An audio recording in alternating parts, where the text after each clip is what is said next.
সিলেটের সৌন্দর্য মানেই প্রকৃতির এক অপূর্ব মায়া। আর সেই সৌন্দর্যের অন্যতম আকর্ষণ হল মালনীছড়া চা বাগান।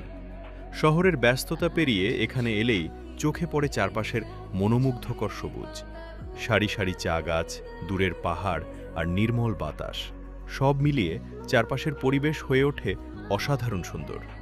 মালনীছড়া শুধু একটি চা বাগান নয়, এটি সিলেটের ঐতিহ্য ও সৌন্দর্যের একটি গুরুত্বপূর্ণ অংশ। সবুজ চা গাছের সারি, শান্ত পরিবেশ আর প্রকৃতির মায়াবী সৌন্দর্য মুহূর্তেই মনকে করে তোলে প্রশান্ত। প্রকৃতির কাছাকাছি এসে নিজের মতো করে সময় কাটানোর জন্য জায়গাটি সত্যিই চমৎকার। সিলেটে ঘুরতে এলে মালনীছড়া চা বাগানের এই সুন্দর দৃশ্য আপনার ভ্রমণের আনন্দকে আরও বাড়িয়ে দেবে। প্রকৃতির এই অপূর্ব সৌন্দর্য দেখতে চাইলে ঘুরে আসতে পারেন মালনীছড়া চা বাগান। সিলেটের সৌন্দর্য উপভোগ করুন আর এমন সুন্দর জায়গার ভিডিও পেতে আমাদের সঙ্গে থাকুন।